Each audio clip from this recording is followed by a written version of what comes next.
Welcome to the Church of the Week program on AM 630, The Word. Each week, we highlight a different local church or ministry impacting our community. Now let's welcome our Church of the Week host, Chad Schapiro, and today's guest. Hey everybody, this is Chad Schapiro, and I'm just grateful to be the host of Church of the Week. I want to thank AM 630, The Word, for putting on this incredible program. It's Church of the Week. Today, we have Ministry of the Week, or we could call it many different things, but I'm thankful it's not a church, but we are celebrating what God is doing here and through our community. I'm blessed to work with Texas Baptists in this region, also something called Pastor Strong, to help senior pastors and their holistic health. And today, we have an incredible honor with A World for Children, with Christine and Marni. And I just want to get into it right away. If you are watching this on Facebook, if you could share, if you could like, if you could comment, this is the kind of message that could literally change lives when people get a chance to hear it. And I want to hear exactly from you guys. You know, what is A World for Children? What is it, and what is the God doing in and through it?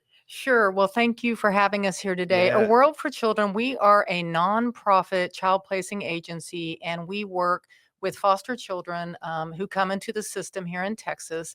And we both facilitate foster care and do adoptions through our program. Mm-hmm. That's awesome. And how long have you guys been doing it? A World for Children originated in 1997. So we've been around quite a while. And so, yeah. Amen. And so that's Marni, in case anybody wants to know. And she's a great singer.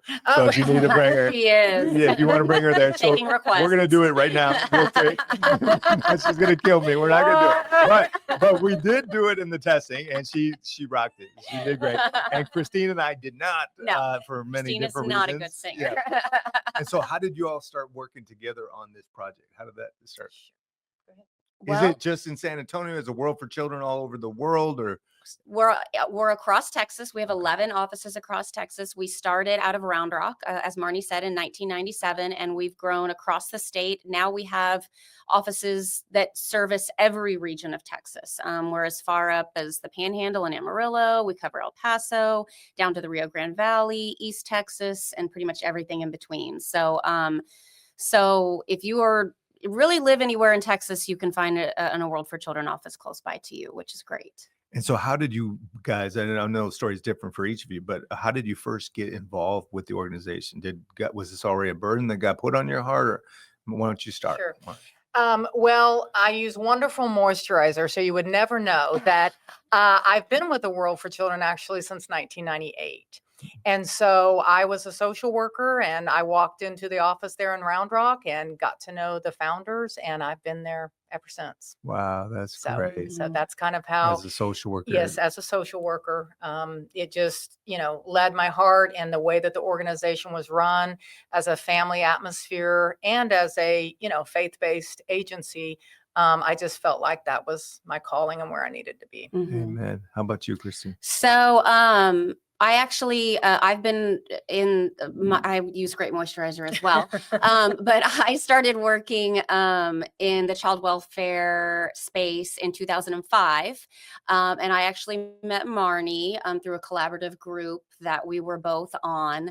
And she was at the time working for A World for Children, had already been working there for several years. And I just felt really pulled by the mission of A World for Children, how they served their children and families, just in talking with her and finding out more about the agency. And I realized while I enjoyed, again, I was still working in child welfare as a social worker as well. I just really felt A World for Children's mission in particular. And so I think I emailed her and said, a little birdie has told me a little bit more about A World for Children, and I'd love to see how I can come serve with you over there. And I guess that's where it goes from there. And now we've been working together for almost 20 years. Wow. Yeah. What are some of the greatest challenges you've seen just to try to serve God in this area? Well, as we all know in any industry, there is a spiritual battle going on Yeah. in our country, in our world, in our state. And anytime you're trying to serve children and fight the good fight, the enemy is going to come for that. Yeah. And so some of the challenges, of course, are, children. We always want children to be able to reunify with their biological families if it's appropriate. But there's many people involved, and we don't always have a say or control what that outcome's going to be. Yeah. And when you look at what's in the best interest for a child, and that's kind of the tagline that everybody uses, when you make those decisions for what's best for a child, somebody's going to have a heartbreak. It's whether it's going to be the biological family, the foster family, sometimes the child, somebody's going to have a heartbreak.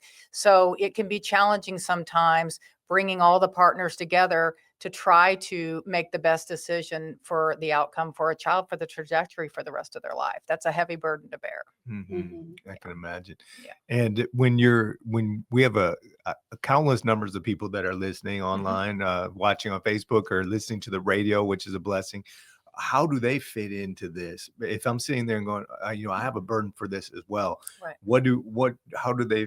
Are they able to help churches and or people involved? Right. Well, the nice thing is that there really is a place for everyone in this work. To the listeners, first, I would say truly from our heart, I think praying for us, for our families and our kids and our staff, being on the front lines and doing the work that we do, we need that prayer. I think the second part is contacting an organization like a World for Children and finding out where you do fit in. Because of course, our biggest need is we need people to foster children. We need loving homes to take the children in and to provide them that care. But not everybody can foster for different reasons, different circumstances in their life. So there are so many other ways with a World for Children you can get involved, whether that be providing respite or babysitting for our foster parents so they can get a little bit of a break. Sure. That's a great need we have is looking for those babysitting or respite providers. The other things that we definitely need assistance with, we do a program called Bridging the Gap. And that program is providing for our kids the extra mile, meaning back to school supplies. We do a picnic every year at Six Flags where we bring in all of our children from all across the state to come to the picnic for a time to just get to do those fun things over the summer that, other kids get to do and something to talk about when they go back to school. Yeah. Christmas is huge for us. So getting involved, we need people to wrap Christmas presents when that time comes. Sponsorship for the Christmas party. I know you want to talk a little bit about, we have a Christmas party coming up here in San Antonio in December. So every year, all of our offices across the state, Christmas is big at AWFC. And we really love to celebrate this time of year. It's just such a happy time of year. Each of our offices has a big party. And in San Antonio, our party is going to be on December 14th this year, Sunday, December 14th. And every child in preparation for that party, every single one of our kiddos. And when we say every kiddo, we don't just mean the children, the foster kiddos. We adoptive, everybody gets a wish list. All the kiddos get a wish list and they fill it out with their top 3 wishes. And we spend a big part of our time prior to the party, finding sponsorship and donations for all of those gifts. A lot of people like to gather the wish lists, and businesses and people like to gather the wish lists and go out and shop and buy the gifts. And then we get together and we wrap them all and we bring them to the party. Santa brings them to the party. Santa shows up at all of our parties. He makes a stop at all of our parties and brings all of the gifts for the kiddos. And it's just a really fun time. It's so exciting just to see the looks on all the kids' faces as they get to open all their gifts and all of that. So we're always looking for assistance this time of year too. So that's what I was going to ask. I mean, having an event like this, right, it was so new or near to when you're probably watching this online or listening on the radio is a blessing. And to jump in to be able to connect a little bit with you guys, but no long-term commitment when they don't know much about the organization so far. So how would they get involved? Where would they contact you guys? I recommend going to our website. That would probably be the best way to find out more about us, what we do, just a little bit more about what we do, more about our Bridging the Gap program that Marni talked about, more about the process. If you're interested to become a foster parent, you can find out all the details on there. And also you can find out all of our different locations. So if anybody is listening to this or watching this that isn't in San Antonio, like I said, we have 11 offices across the state. And you can inquire straight through the website to all the different offices directly. And someone will get right back to you with a way that you can help or a way you can be part of our mission. And we have events throughout the year. April is Child Abuse Prevention Month, and May is Foster Parent Appreciation Month. And so, again, if not everybody can provide foster care, but what we can do is support the people that are providing foster care. And so getting involved in those months that we do, November is actually National Adoption Month, and we have quite a few adoptions coming up. So again, care packages, anything you can do to support a foster family that's taking care of these children, that's a support that is greatly needed and that is very appreciated to the agency and certainly to the families and kids.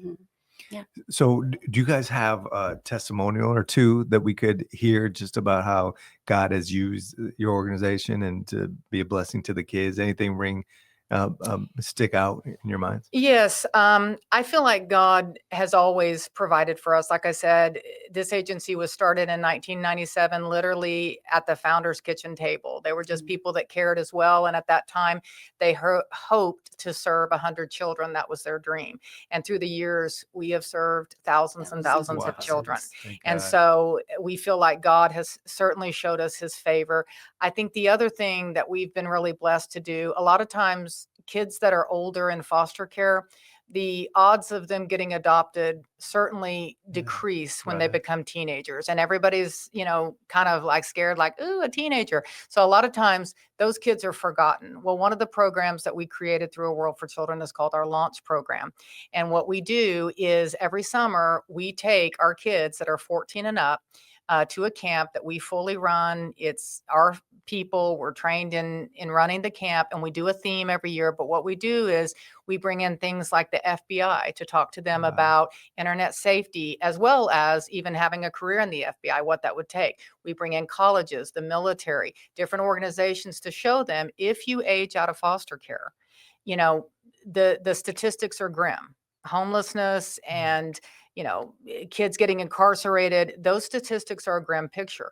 Our role, we feel like, is to try to make that statistic not a reality for our kids. So by doing this launch camp, the way we close launch camp every year with our teens, and some of our teens have been with us so long, they've been now to 4 camps in a row. And one of the things we tell them when we close out the camp is when you leave foster care, no matter where you are, if something happens and you need help, you call our phone number. We're going to be here, and we can't promise what we can or cannot do, but we are your family. That's never going to change. And so we feel like God has provided us with the funding and the opportunities to provide for our older teens. Amen. Amen. You are listening to Ministry of the Week today. This is where we get to celebrate Ministry of the Week, and we are on AM 630, The Word. So grateful for the opportunity. Also KSLR.com. My name is Chad Schapiro. We are on A World for Children, talking about that today. A World for Children with Christine and Marni. Any other story that rings a bell? Is thousands of kids, to bless them, having these beautiful events. And thank you for sharing that. I've always heard about the statistics about after when they get older, how challenging it is. Any other story ring a bell to you guys? Christine, you can think of anything? Well, certainly, like I mentioned before, our primary, thing that we do is foster care. However, we do facilitate adoptions. And I will say we have had, back to kind of the older youth, we have had kids that have come into care that they've been in the system for 6 years plus, and they think they're about to age out. And we've had more than one scenario where they actually were adopted by our foster parents on their 18th birthday. Wow. And we have families all over the state that some of the kids that have aged out, one of our foster dads, he's walked multiple kids down the aisle when they've gotten married after they've aged out of foster care. And so, I think the testimony is just that we really do have loving people that do the ultimate sacrifice. When people talk about, and when the Bible talks about, taking care of the widow and the orphans, what does that mean? Amen. Well, that means sacrificing. They sacrifice a lot, in regards to their biological children. They have to give up certain things. And Mhm. that's why one of the things that, again, is kind of unique about our program is that when we do sponsorships for, the picnic, our big picnic we do at Six Flags, or big events, we always include the biological children and children they've adopted, because we believe the family's a unit. Yeah. And we don't want to label foster children. We don't want to label biological children. When people take foster children into their home, we believe that is the family as a whole. Yeah. Amen. Yeah. Amen. So in terms of, you guys have been doing this for a few years, Yes. right? As what have you seen that seems like it's getting a little worse maybe in time, not just with your organization, but Yes. in the foster Right. care? I would have to say, I think what's been getting worse is when children finally come into the foster care system, their trauma it seems to be more severe than it was Mhm. probably 10 years ago. That's one of the things that's been difficult to watch. And especially also when children come into foster care, they get the services they need. And let's say they're able to be reunified. They get reunified with their family. And then for whatever unfortunate reason, they come back into the foster care system. That kind of back and forth for kids is very traumatic and causes a lot of just upset for their kids. So I would say, like I was mentioning earlier, just the state of our world right now. People are Mhm. struggling. And anytime, poverty is higher, people are having a harder time paying their bills, those stressors go up. And that means bad things for kids Mhm. when they're not in a healthy environment. So I would say that, the kids that are coming in, like I mentioned earlier, people kind of get fearful of teenagers, which there's a lot of great things about teenagers. But now what we're seeing is the little ones, they have a lot of pretty severe trauma, Mhm. more so than I would say 10, 15 years ago. And so we're working with these little guys, 1 and 2 years old, that just have such trauma that they have to Mhm. work through that. So that can be very difficult, not only for our foster families to face these new challenges of children responding to their trauma, but it certainly affects our people, our staff as well.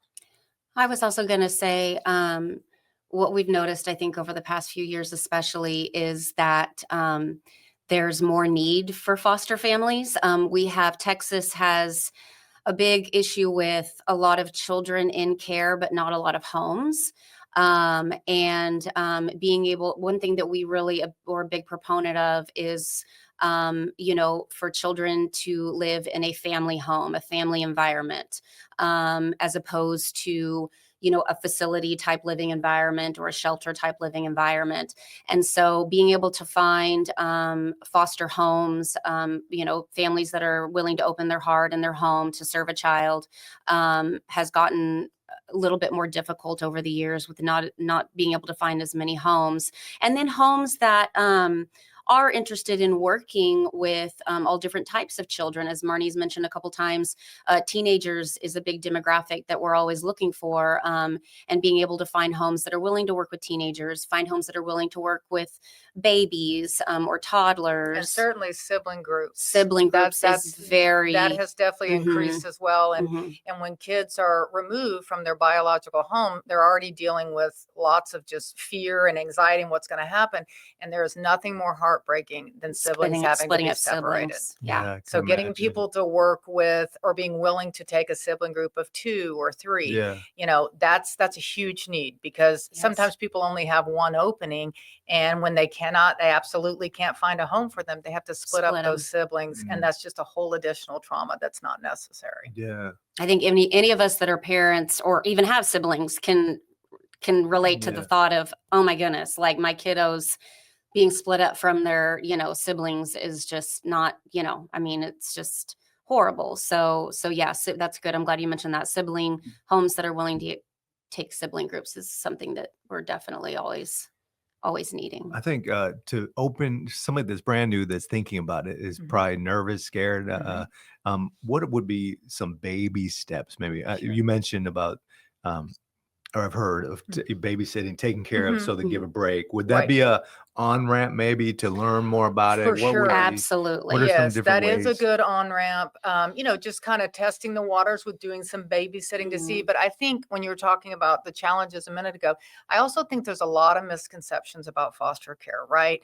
Not everything that's reported about it is accurate, and there's some negativity that surrounds it, all the things. So I think one thing when you're talking about how would somebody kind of get more information or get, their feet wet with it, I think the important thing is, certainly you have to pass a background check. You have to have the square footage. But beyond that, it's really about, do you have a willingness to be trained in how to work with traumatized children? Mhm. Mhm. And if you have that openness and you have the love to give, that's what we're looking for. Like, I Amen. think sometimes people think there's a misconception like, oh, I have to have a master's degree in child Right. psychology. Mhm. That's great if you do. Mhm. That's fabulous, but that isn't required. What's required is, again, you have to pass the background check. There's certain state requirements, but at the end of the day, it's about, are you willing to open your home, have the patience, have the love to serve these children? And if you do, there are children that are absolutely waiting that, and again, every day we get requests for an